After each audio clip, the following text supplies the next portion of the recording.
29 de outubro de 1998. Junto com mais 6 astronautas, John Glenn Jr. volta ao espaço 36 anos depois de sua missão mais famosa, o primeiro voo tripulado americano em órbita da Terra. O objetivo principal da missão de 8 dias é o estudo de processos bioquímicos relacionados ao envelhecimento humano. O próprio John Glenn será cobaia de 9 das 83 experiências realizadas a bordo. No seu corpo serão estudadas alterações relacionadas à perda de massa óssea e muscular, sistema cardiovascular, sistema imunológico, distúrbios do sono e do equilíbrio. John Glenn continua sendo um pioneiro. Aos 77 anos de idade, ele passa a ser o homem mais idoso a ir ao espaço. Os americanos acompanharam o lançamento emocionados. Para os mais velhos, foi como se eles próprios estivessem no voo. Mas no fim do século XX, um homem de 77 anos, com vitalidade bastante para suportar um voo espacial, não chega a surpreender. Nos últimos 100 anos, a expectativa de vida do homem saltou dos 40 para 70 anos. E a população de idosos no mundo vem aumentando progressivamente. Em 2025, 59 milhões de habitantes do planeta terão mais de 80 anos.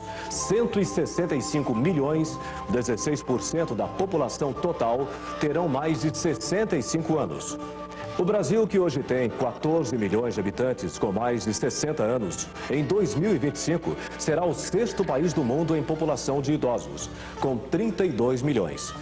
Este aumento da população de idosos se deve à queda da mortalidade decorrente da descoberta dos antibióticos e da implementação dos hábitos higiênicos. As doenças infecciosas e parasitárias, maiores causas de óbitos, deram lugar às doenças crônico-degenerativas, principalmente cardiopatias e doenças cerebrovasculares. Se nós definirmos o processo de envelhecimento como sendo aquelas alterações biológicas que o organismo sofre com o passar do tempo, né? Então eu determinar assim, envelhecer começa nesse ponto, né? Ou começa nesse outro ponto, ou começa aqui e termina ali. O único ponto que a gente sabe que termina é na morte, né? Mas onde começa é complicado, é uma questão mais de definição. Então, por exemplo, assim, algumas pessoas preferem definir, né, o envelhecimento como sendo aqueles processos que vão acontecendo após a maturação sexual, por exemplo, né? Outros, quando o envelhecimento começa, quando o indivíduo atingiu o seu pico máximo de massa corporal e de capacidade fisiológica. Então, a partir desse ponto, a tendência é declinar e isso seria o envelhecimento. Mas isso, na verdade, do ponto de vista biológico, e até do ponto de vista pessoal mesmo, é uma visão muito negativa do processo de envelhecimento. Envelhecer como sendo uma coisa deletéria, ou sendo uma coisa assim, de decrepitude, uma coisa de desorganização.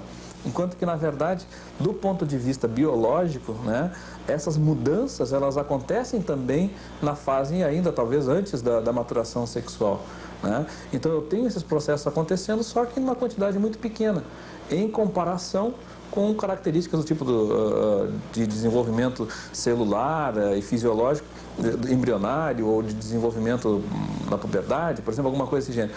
Mas os processos estão acontecendo, né?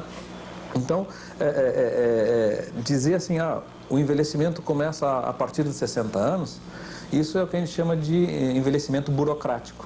Se alguém pensa que a gente morre de velho, está muito enganado. Ninguém morre de velho, nós morremos de doenças.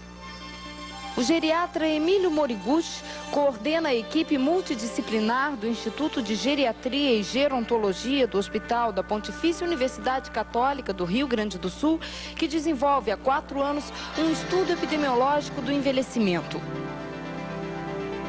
A 160 quilômetros de Porto Alegre, escondida no Vale do Rio das Antas, no meio da região serrana do Rio Grande do Sul, está a primeira cidade em longevidade no país e a 3ª no mundo, segundo a Organização Mundial de Saúde.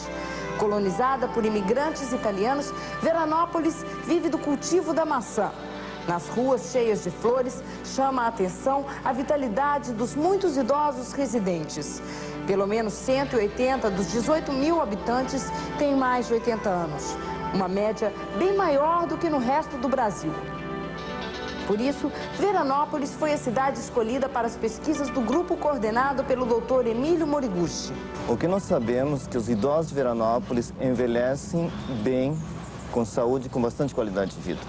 O que nós sabemos que, comparado com a média do Rio Grande do Sul, que é o estado do Brasil que tem maior expectativa média de vida, de 72 anos, Veranópolis apresenta uma curva de aparecimento de doenças mais tardia, ou seja, as doenças cardiovasculares, que são as maiores causas de incapacidade e morte nos adultos, principalmente em idosos, na cidade de Veranópolis, elas surgem numa idade mais tardia do que na média do estado.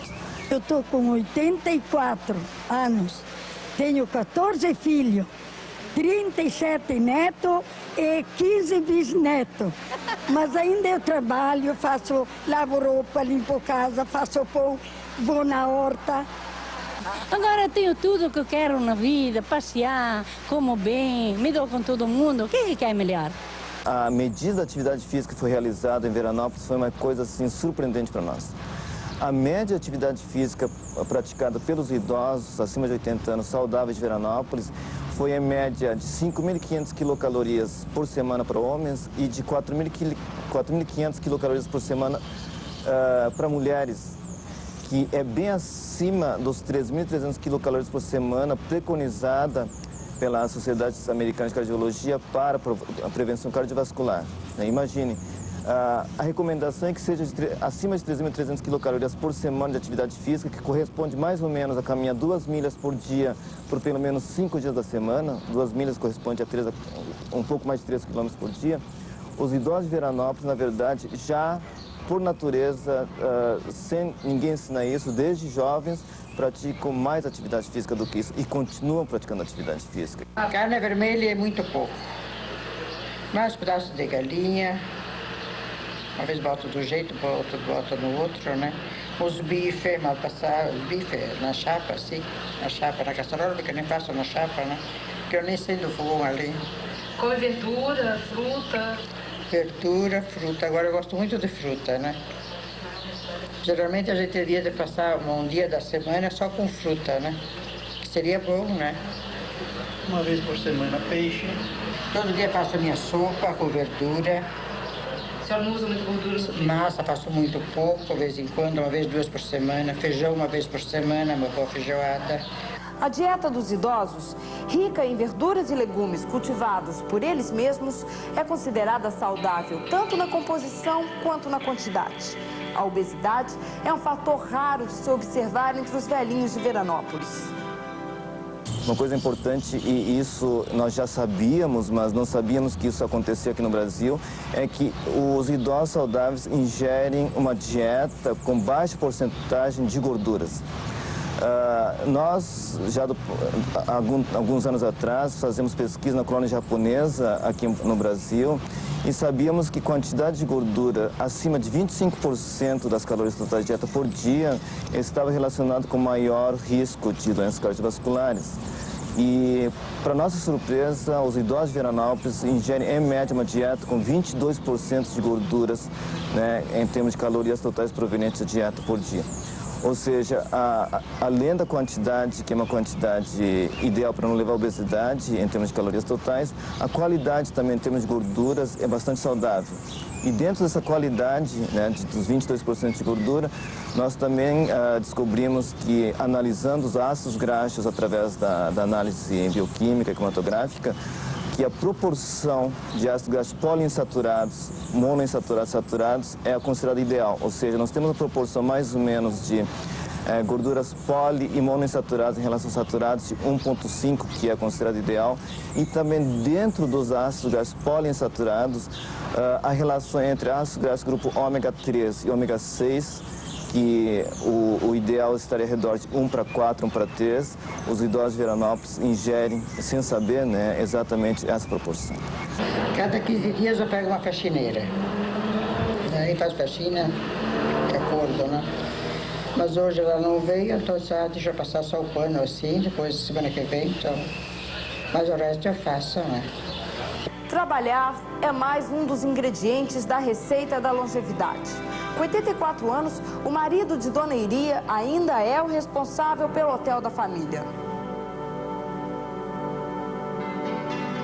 Durante todo o dia, começo de manhã, tirar a bula em cima, fico até às 9, depois eu desço, se tenho que ir para o centro, vou para o centro. Toma café, venho para cá, vou para lá. É rotina. Qual o serviço do senhor? Depois cuida dos quartos lá em cima, dá uma olhada, dobra os colchoados, dá uma olhada, ajuda a moça lá em cima. Né? Eu ia também, mas agora deixei de ir. Com 18 anos, porque a mãe sempre teve hotel. Isso dá quantos anos? 18 anos.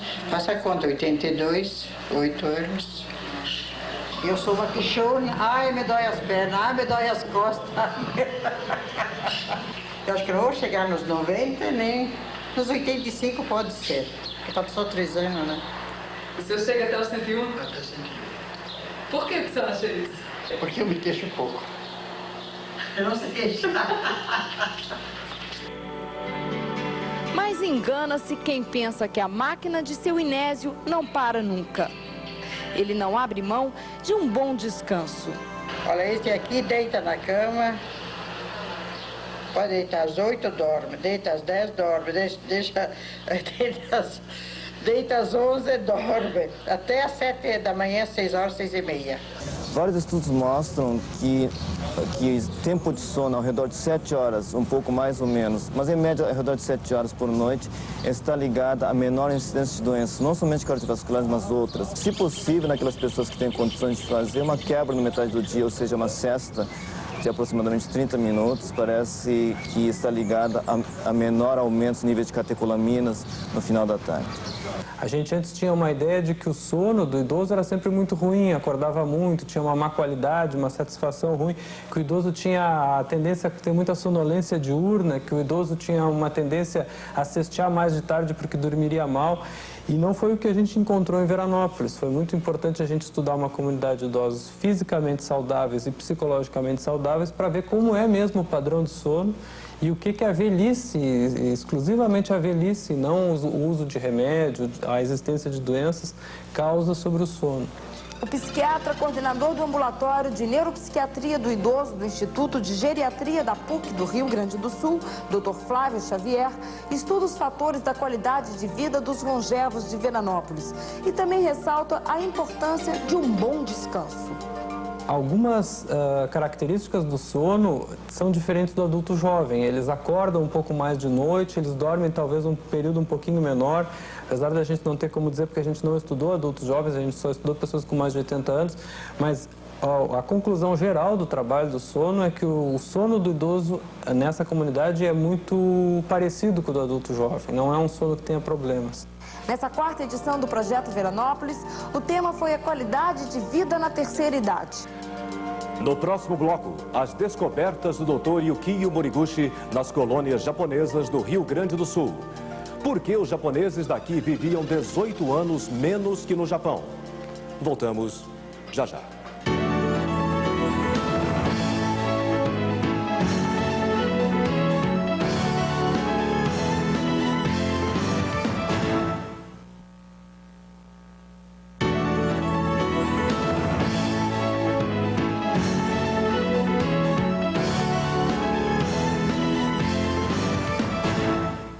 A ciência já tinha relacionado o advento dos antibióticos à queda do índice de mortalidade na metade do século. Mas as pesquisas dos médicos e cientistas do Rio Grande do Sul mostraram que a qualidade de vida tem importância significativa nos casos de longevidade. Viver integrado no meio familiar, com atividades sociais, hábitos alimentares e principalmente bom humor, são os ingredientes de uma receita simples para se viver bem à terceira idade. É o meu prazer. Quando me convidaram hoje, estava trabalhando de pedreiro, não é? Eles me convidaram aqui para jogar bocha, aí eu deixei de trabalhar. Aos 80 anos, Atílio Gasparim só troca as 10 horas diárias de trabalho como pedreiro por uma boa partida de bocha. Um tradicional jogo da região de Veranópolis que pratica há mais de 40 anos. Uma diversão para todas as idades.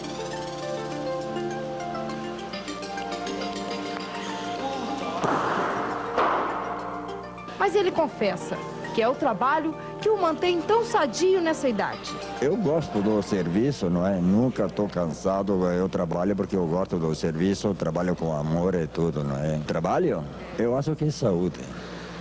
Muito me dizem, tu tá louco trabalhar tanto assim, tu não leva nada. Eu disse, aquele que não trabalha leva menos ainda. As pesquisas em Veranópolis começaram há apenas 4 anos. Mas o diretor do instituto que realiza os estudos já analisava os hábitos de vida de uma comunidade japonesa a 50 quilômetros de Porto Alegre há mais de 20 anos.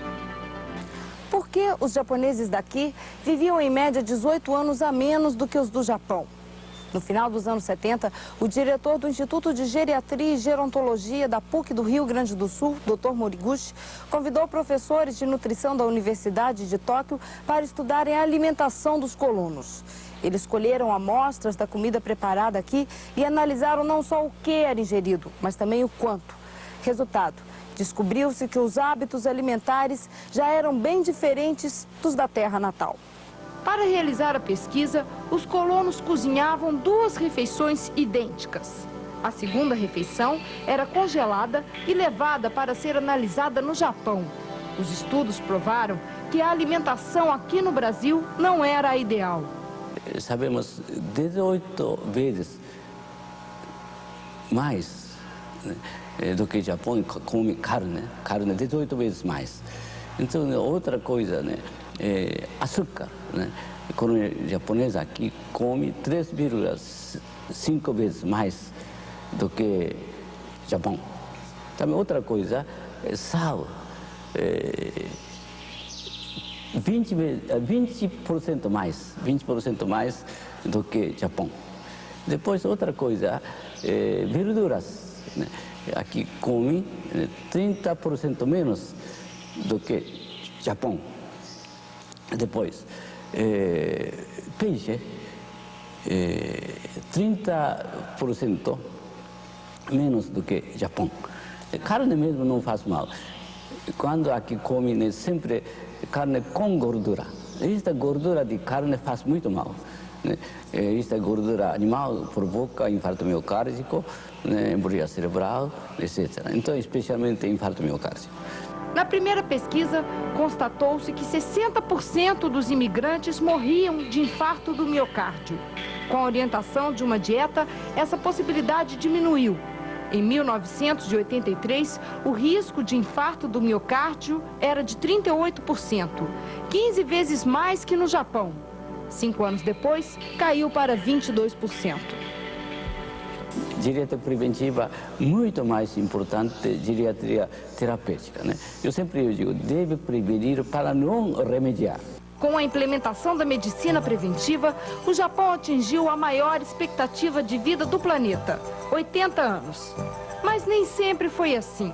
Na metade do século, os japoneses viviam bem menos do que o resto do mundo. A idade média era de 50 anos. 10 anos a menos que nos Estados Unidos, por exemplo. Hoje, a situação se inverteu. Os japoneses vivem mais que os americanos, que têm, em média, 75 anos de vida. No Japão, né, por que tem esta?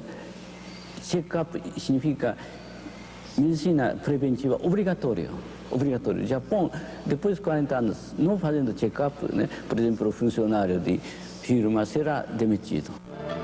Dr. Moriguchi considera que a longevidade depende 80% dos fatores ambientais, principalmente a alimentação, e apenas 20% do fator genético. Essa conclusão fez com que a equipe do Instituto investisse na prevenção das doenças crônico-degenerativas. Foi desenvolvido um método para se fazer a anamnese com uma abordagem específica para o idoso. O idoso acredita que muitas coisas que acontecem com ele fazem parte do processo de envelhecimento, que não são caracterizados como doença. Então ele acaba não reportando esse tipo de acometimento, né? São coisas que acabam sendo deixadas de lado e que acabam diminuindo a qualidade de vida do idoso, como incontinência urinária, a diminuição da acuidade visual, de audição, diminuição da mobilidade, né? Eles acabam restringindo muito a mobilidade, até por uma pela família acreditar assim, não, o idoso, deixa ele quietinho ali, não deixa ele mais mexer em nada. Então, isso acaba restringindo muito a atividade do idoso.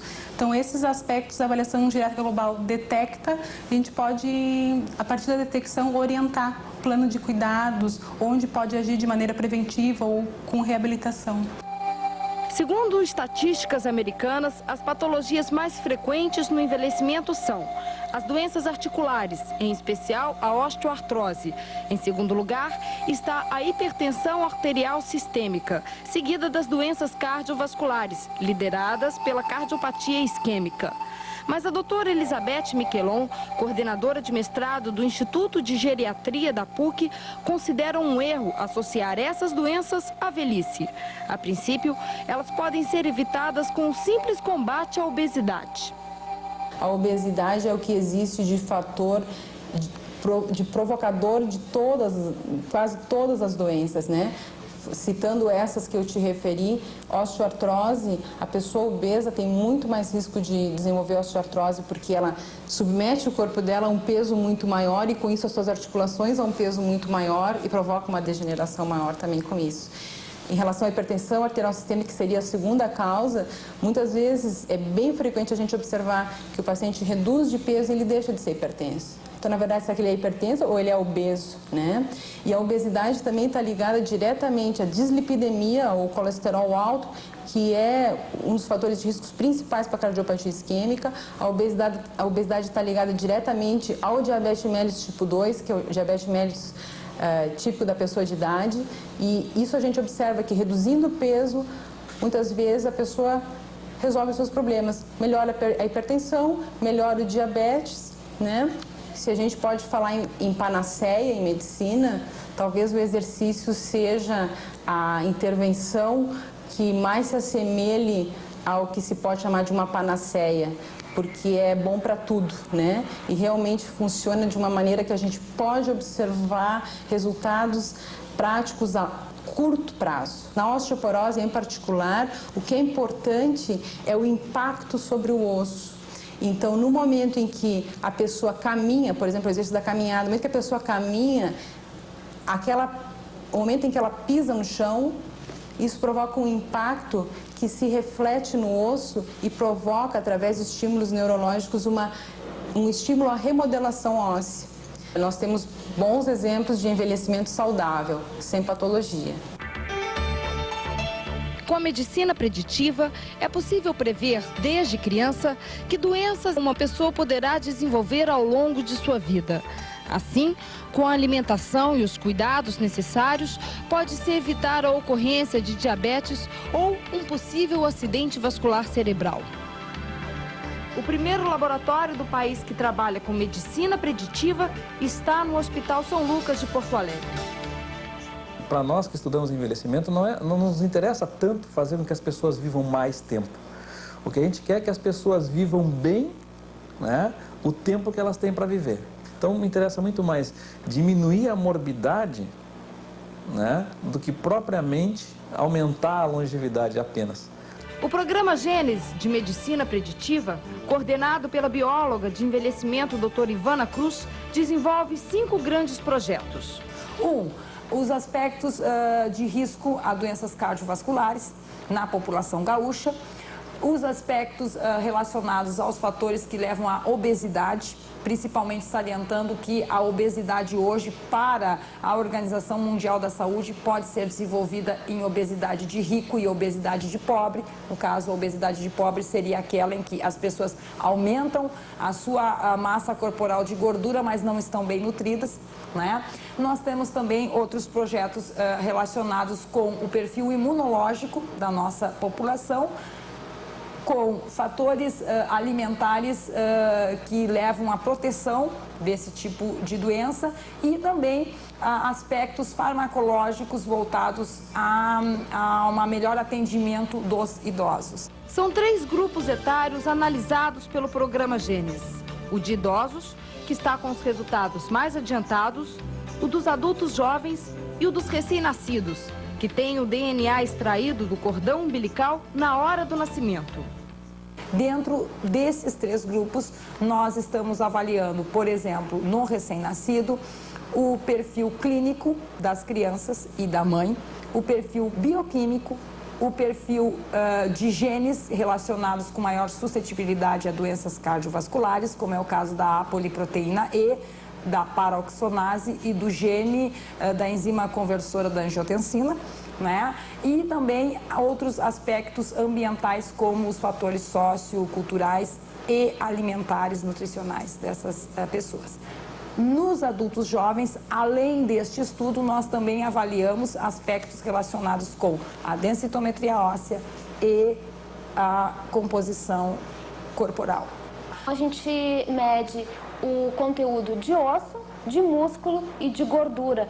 E isso é uma aferição mais eficaz do componente de gordura, mais até do que o índice de massa corporal, que nós usamos como screening. É um objeto de screening usado no mundo inteiro, mas a medida da composição corporal é uma medida mais com maior acurácia. Nos idosos, nós buscamos estudar aqui no nosso instituto aspectos relacionados com o envelhecimento saudável. O estudo dos genes possibilita entender como a genética interage com os fatores ambientais. Por exemplo, assim, eu vou dar um exemplo do gene da enzima conversora da angiotensina, que essa enzima vai ter um efeito vasoconstritor muito poderoso sobre o corpo, justamente para a gente poder regular, responder, né, de uma maneira mais incisiva, né, a regulação do conteúdo hídrico e dos eletrólitos corporais. O que acontece é que esse gene ele apresenta dois tipos de variante alélica, por exemplo, a variante em que ocorre uma deleção de parte desse gene, portanto é chamada de variante D, e uma variante que tem uma inserção, então, de pares de base dentro desse gene, que é conhecido como variante I. E essa variação na composição genética leva a pessoa a produzir maior quantidade desta enzima da ECA, né, que é a enzima conversora de angiotensina, a gente chama de ECA, ou em quantidades consideradas mais suportáveis. Então, aquelas pessoas que têm a variante D, como elas produzem maior quantidade da ECA, elas acabam estressando mais o seu sistema cardiovascular, porque o processo de vasoconstrição é mais dramático.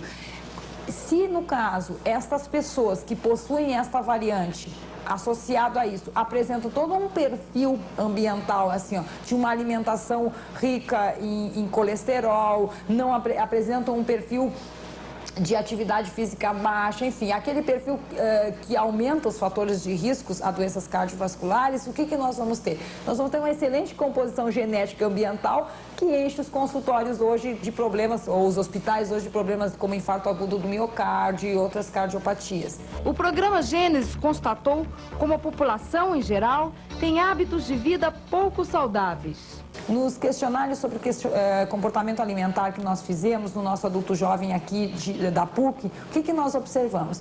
Mais que 60% das pessoas não tomam café da manhã hoje. Estudos populacionais como o de Bogalusa mostram que as pessoas precisam tomar o café da manhã se elas quiserem ter um maior rendimento mental e, portanto, ter uma situação diária menos estressante. Num grupo grande de indivíduos, a única intervenção até hoje comprovada foi a restrição de dieta.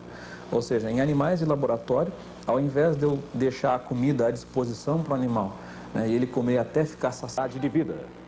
Até já.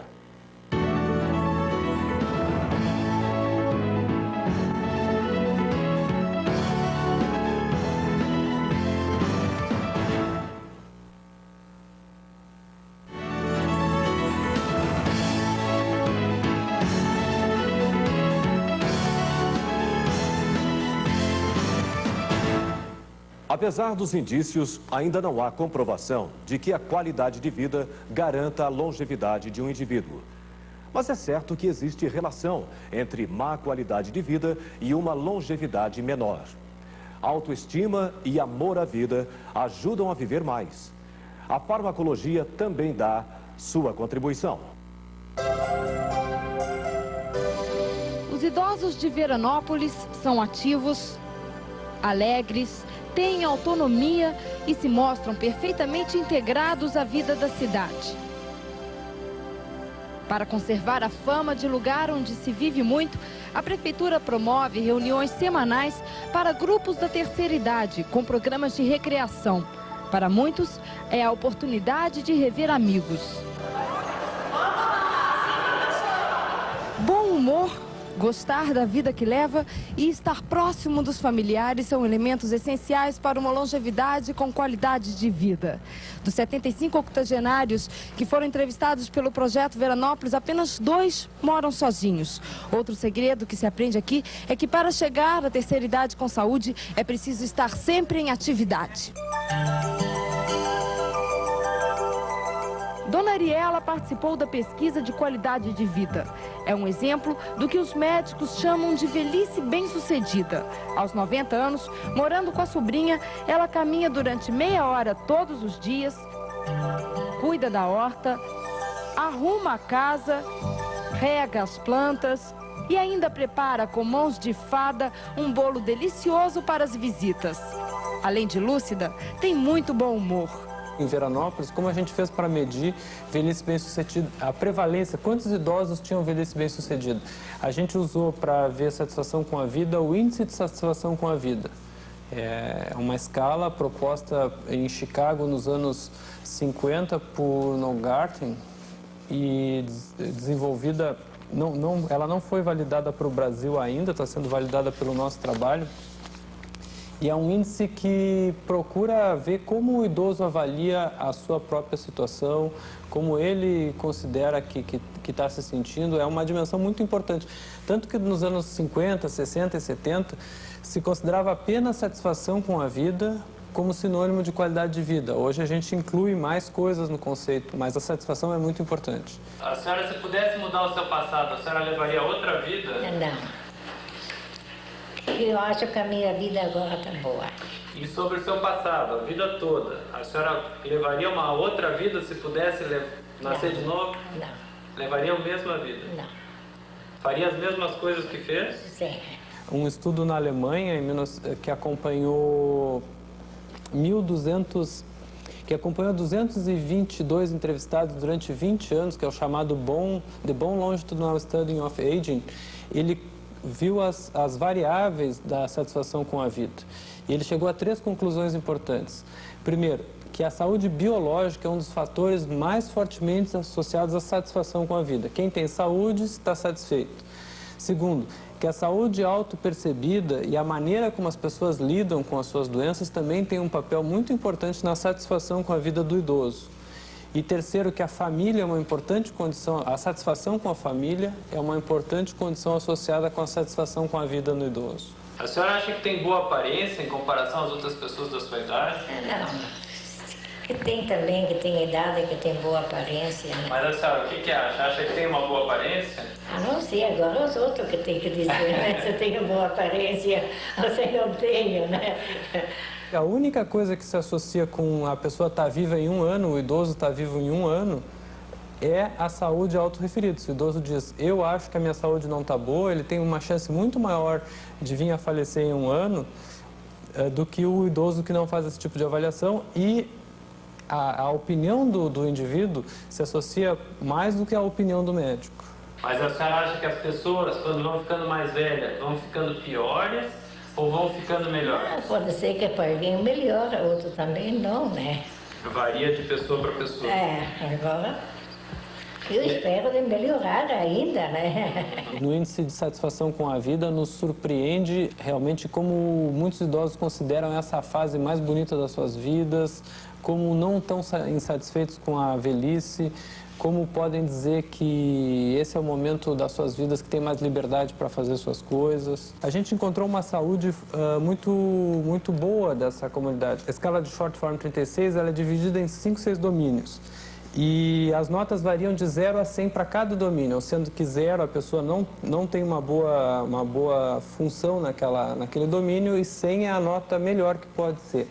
A gente encontrou que no domínio capacidade funcional, os idosos com mais de 80 anos em Veranópolis, eles tiveram uma média de pontuação de 80, uma média muito boa. ou seja, a capacidade funcional mede a autonomia do idoso, fazer suas coisas, levantar um peso, fazer a lida de casa. No domínio saúde física, o score teve uma média de 65, que também é relativamente bom para uma comunidade de pessoas com mais de 80 anos, né? No domínio dor, o score foi 72, o score médio do grupo. E no domínio vitalidade, um domínio muito importante para a gente conceituar a velhice bem-sucedida. E também a média do grupo foi 65. E no domínio social ou emocional, nos dois a média foi 80. E no domínio saúde mental, a média do grupo foi 71 pontos. Resumindo, todas as pontuações são muito altas. Os idosos de Veranópolis estão bem. As pessoas nesses diferentes domínios estão mantendo a sua funcionalidade, estão com uma boa saúde mental, estão com autonomia para fazer seu servicinho de casa. A senhora esquece muitas coisas? Não, mas esquecer não também. Por exemplo, o nome de um parente, a senhora esquece? Não me lembro do nome de todos meus. E onde deixou os óculos, onde deixou alguma coisa? Não, eu me lembro. A senhora usa óculos? Eu uso só quando eu leio, ou que fazer alguns outros servicinhos, mas senão o resto não. E por acaso assim, a senhora já esqueceu o bico de gás ligado, a torneira ligada? A senhora tem esses esquecimentos assim? Não. Isso não? Não. Quer dizer que a senhora acha que a sua memória está funcionando bem? Pela idade, sim. Tão bem quanto estava 10 anos atrás? Até a mesma coisa. A mesma coisa? A nossa pergunta principal em termos de memória em Veranópolis era caracterizar os esquecimentos de memória que são específicos do envelhecimento e que não são demência. A Sociedade de Psiquiatria Geriátrica Internacional propôs em 94, juntamente com a Organização Mundial da Saúde, o conceito de declínio cognitivo associado ao envelhecimento. A gente procurou ver a prevalência disso na comunidade em Veranópolis. A gente sabe por outros estudos que a prevalência no pessoal com mais de 80 anos é próxima a 80%, a 34% nas pessoas com mais de 80 anos. O que é o DECAI? O que é o declínio cognitivo associado ao envelhecimento? É justamente aquela coisa comum que o idoso se queixa assim: eu não sei onde é que eu botei meus óculos, eu não me lembro o nome de alguém, mas que ainda não tem a gravidade suficiente para a gente chamar isso de um mal de Alzheimer ou uma demência estabelecida. Mas também não é a normalidade. A pessoa começa a se ver às voltas com pequenas dificuldades de esquecimento. Particularmente, a gente usou para a memória um teste de Bush que nos ajuda a diferenciar o que é o esquecimento normal da velhice, associado à velhice, o que é um esquecimento, vamos chamar de benigno, aquele que não vai evoluir, de um esquecimento que sim, que poderá evoluir para uma demência. Sendo que ele consegue ver essa diferença 2 anos antes da gente poder ver um Alzheimer estabelecido. Eu posso, nesse ínterim, usar drogas que já estão a nosso alcance, já estão à nossa disposição, que travam, lentificam processos de perda de memória, e é possível, a gente está querendo estabelecer uma linha de pesquisa nesse sentido, é possível a gente refrear a evolução de um DECAI para um Alzheimer. E é sintomático que nós tenhamos liberado a primeira droga para o Alzheimer pelo FDA nos últimos 5 anos. Qual é? São as drogas anticolinesterásicas, são as drogas que podem travar processos de perda de memória. Elas já estão disponíveis no Brasil e podem ter alguma ajuda, algum benefício na perda de memória no Alzheimer. Eu me dou tão bem com meus familiares, com todo o pessoal aqui, e me considero feliz por causa disso, né? A senhora acha que a vida que está levando agora, a senhora diria que é como? É boa, é ruim? É boa para mim. O Medicina Brasil termina aqui com uma frase do pensador romano Cícero. A velhice, principalmente se for vivida com honra, é algo tão respeitado que nem todos os prazeres da juventude conseguem excedê-la em valor. Até a próxima.